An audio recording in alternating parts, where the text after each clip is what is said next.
Ciao a tutti, sono Stefano e bentornati su Bravocast Italiano. Se stai imparando l'italiano, oggi ho qualcosa di speciale per te. Questa storia parla di qualcosa che quasi tutti gli studenti di italiano sentono. Quella sensazione strana quando leggi una frase in italiano e la capisci perfettamente. Ma poi apri la bocca per parlare e le parole semplicemente non arrivano. Ti è mai successo? Continua ad ascoltare, perché questa storia potrebbe cambiarti la prospettiva su come stai imparando questa bella lingua. Prima di cominciare, voglio chiederti una cosa. Pensa all'ultima volta che hai letto qualcosa in italiano. Un articolo, una storia, una descrizione, qualsiasi cosa. Come ti sei sentito? Forse un po' lento, forse hai dovuto cercare qualche parola, ma probabilmente hai capito qualcosa, forse anche molto. Adesso pensa all'ultima volta che hai parlato italiano con qualcuno. Come ti sei sentito in quel momento? Diverso, vero? Ecco, questa storia è proprio su quella differenza. Era una domenica mattina tranquilla. Mi trovavo seduto in un piccolo bar nel centro di Firenze. Avevo il mio caffè davanti a me, caldo e profumato, e in mano tenevo un giornale italiano. Era la prima volta che provavo a leggere un giornale in italiano, senza usare il dizionario. Ero un po' nervoso, ma anche curioso. Firenze mi sembrava il posto giusto per fare quel tentativo. Una città piena di storia, di arte, di lingua italiana ovunque. Cominciai a leggere lentamente. La prima frase era semplice. Qualcosa sul tempo, sulle nuvole, sul vento del nord. La capii subito. Andai avanti. La seconda frase era più lunga, con parole che non conoscevo bene, ma il senso generale era chiaro. Il mio cervello riusciva a costruire il significato, anche senza capire ogni singola parola. Mi sentii soddisfatto, quasi orgoglioso. Dopo 20 minuti avevo letto 3 articoli interi. Non avevo capito tutto al 100%, ovviamente, ma avevo capito abbastanza. Abbastanza da poter raccontare il contenuto a qualcuno. Posai il giornale sul tavolo e sorrisi. Pensai, forse il mio italiano è migliore di quanto credevo. Forse stavo sottovalutando me stesso. Forse il livello che avevo raggiunto era più alto di quanto immaginavo. Proprio in quel momento arrivò il cameriere. Un uomo sulla cinquantina, con un sorriso gentile e un grembiule bianco. Si avvicinò al mio tavolo e mi chiese se volevo qualcos'altro. Parlava veloce, molto veloce, e la sua pronuncia era diversa da quella che sentivo. Nei miei podcast di studio, diversa dagli audio del mio corso online. Aveva un accento toscano marcato, caldo, musicale. Lo guardai. Lui mi guardò. Io aprii la bocca e non uscì niente. O meglio, uscirono parole, sì, ma erano lente, confuse, mischiate tra loro. Dissi qualcosa tipo: io voglio un altro caffè, per favore. Ecco, grazie. Il cameriere sorrise. Era gentile, per fortuna, e annuì senza problemi. Ma dentro di me sentii quella sensazione che conosci bene, forse. Quella piccola voce che dice: ma come? Leggevi così bene quel giornale. E poi parlare è così difficile. Quella voce non era gentile, era pungente. Rimasi lì a riflettere per un po'. Con il secondo caffè in mano, guardai fuori dalla finestra. Le persone camminavano veloci per le strade acciottolate. Parlavano tra loro, ridevano, litigavano, scherzavano. L'italiano che sentivo era fluido, naturale, automatico. Nessuno di loro stava pensando alla grammatica. Nessuno stava cercando le parole nella propria testa. Le parole arrivavano e basta, come respirare, come camminare. E io mi chiesi, perché per me è così diverso? Perché leggere sembra facile e parlare sembra un'altra lingua completamente? La risposta che trovai quel giorno e che ho confermato nel tempo è più semplice di quanto sembri. When leggi, hai tempo. Puoi fermarti. Puoi rileggere. Puoi pensare. Il tuo cervello lavora a un ritmo che puoi controllare tu. La pagina aspetta. Le parole non scappano. Puoi tornare indietro, rileggere una frase 2, 3 volte, capire il significato con calma, senza pressione. Nessuno ti guarda. Nessuno aspetta. Ma quando parli, il tempo non aspetta. La conversazione va avanti da sola. Devi pensare alla grammatica, alla pronuncia, al vocabolario. Tutto insieme, tutto in una volta, tutto veloce. È come guidare una macchina in una città sconosciuta, senza GPS, senza mappa e con il traffico intorno a te. Il cervello va in sovraccarico e spesso, quando il cervello va in sovraccarico, sceglie la strada più semplice, il silenzio. E c'è un altro elemento che rende parlare così difficile, la paura. Quando leggi, nessuno ti guarda, nessuno aspetta la tua risposta. Non puoi sbagliare davanti a qualcuno. Ma quando parli, c'è una persona reale davanti a te. Hai paura di sbagliare, hai paura di non capire la risposta, hai paura di sembrare meno intelligente di quello che sei. Quella paura blocca tutto, anche le cose che sai già benissimo. Ti blocca la gola, ti svuota la testa. E alla fine dici molto meno di quello che potresti dire. Ti faccio una domanda e voglio che ci pensi davvero. Quante ore alla settimana passi a leggere o ascoltare italiano? E quante ore passi a parlarlo, anche solo ad alta voce da solo? Per la maggior parte degli studenti la differenza è enorme.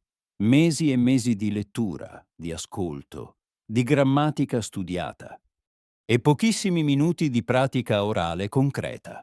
Questo squilibrio è esattamente il motivo per cui leggere sembra naturale e parlare sembra un salto nel vuoto. Pensai a tutti i mesi che avevo passato a studiare l'italiano.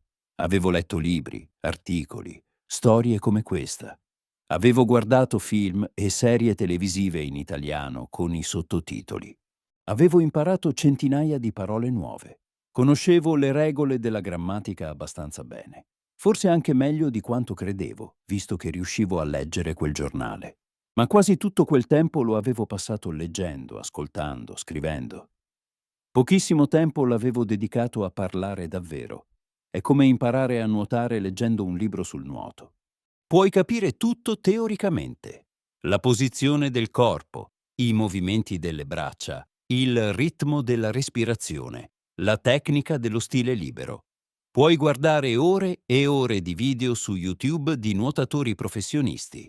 Puoi studiare la biomeccanica del movimento in acqua. Ma finché non entri in acqua, non impari davvero a nuotare. L'acqua cambia tutto. Il corpo deve abituarsi all'acqua. Il parlare funziona esattamente così. Devi entrare nell'acqua.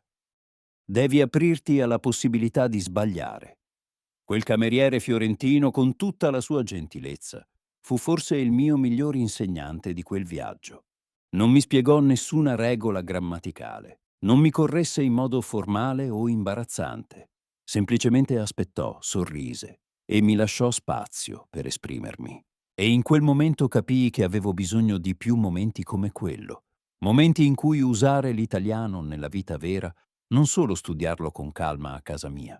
Non sto dicendo che leggere sia inutile, assolutamente no, anzi, leggere è fondamentale per imparare una lingua. Costruisce il vocabolario in modo profondo e naturale. Ti mostra come funziona la lingua, senza che tu debba memorizzare regole a forza. Ti espone a strutture grammaticali che entrano nella tua testa senza che tu le studi direttamente. Ti dà un senso del ritmo e della musica della lingua. Leggere e ascoltare storie come questa è una delle cose più utili che puoi fare per migliorare il tuo italiano. Ma da sola non è sufficiente. È una parte del percorso, non l'intero percorso.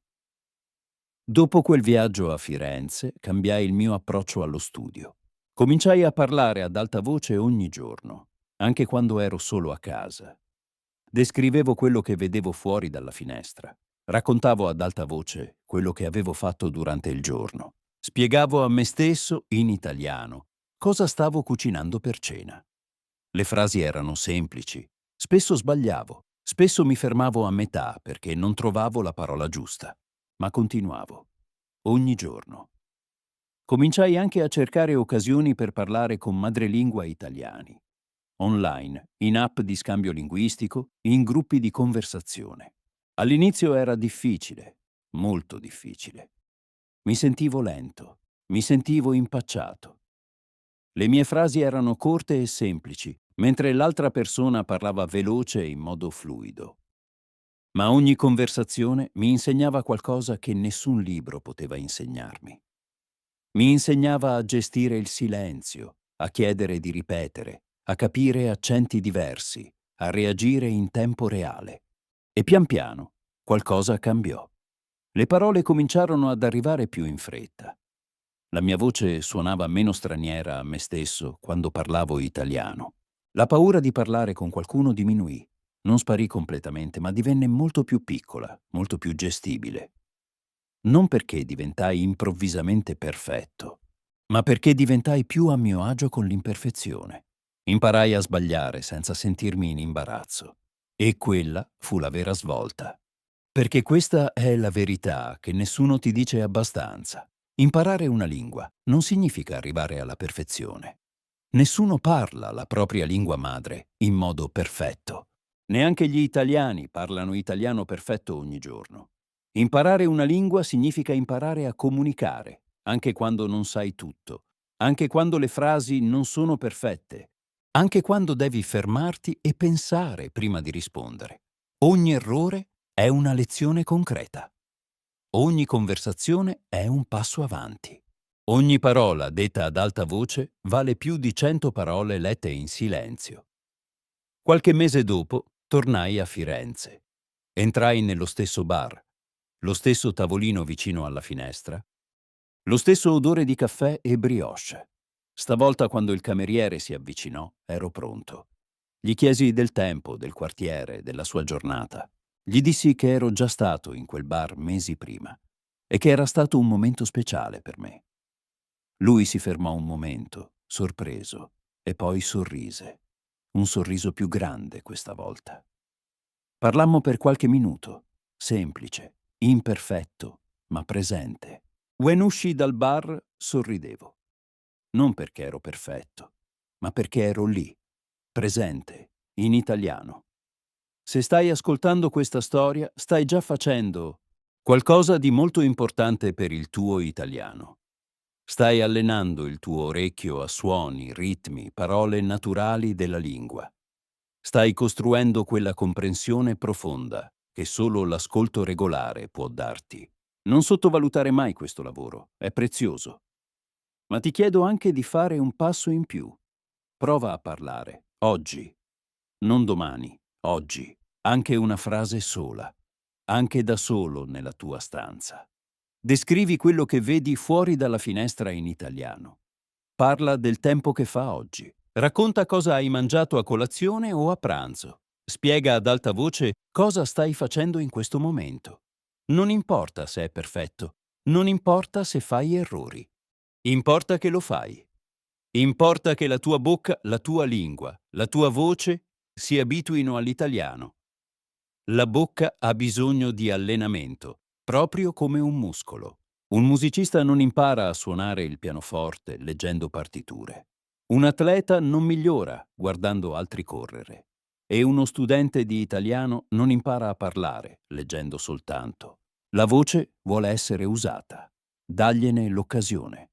Se questa storia ti è piaciuta, se ti ha fatto riflettere, se hai imparato qualcosa di nuovo o semplicemente se hai trascorso un momento piacevole migliorando il tuo italiano, ti invito a lasciare un commento qui sotto. Scrivi anche solo una parola in italiano o una frase intera se te la senti. Non importa il livello, ogni commento è benvenuto. Condividi anche con qualcuno che stai imparando l'italiano. Potreste praticare insieme, commentare insieme, imparare insieme. E se vuoi continuare a migliorare il tuo italiano con storie nuove ogni settimana, considera di iscriverti al canale. È gratuito e ogni episodio è pensato proprio per studenti come te. Io sono Stefano e questo è stato un altro episodio di Bravocast Italiano. Spero che questa storia ti abbia dato qualcosa di utile, non solo per il tuo vocabolario o la tua grammatica, ma anche per il modo in cui guardi il tuo percorso di apprendimento. Ogni studente ha i suoi punti di forza. Ogni studente ha le sue difficoltà. L'importante è continuare a camminare, con curiosità, con pazienza e con coraggio. Arrivederci e ci vediamo al prossimo episodio. Buono studio e soprattutto parla italiano oggi, anche solo un po'. Vale tutto.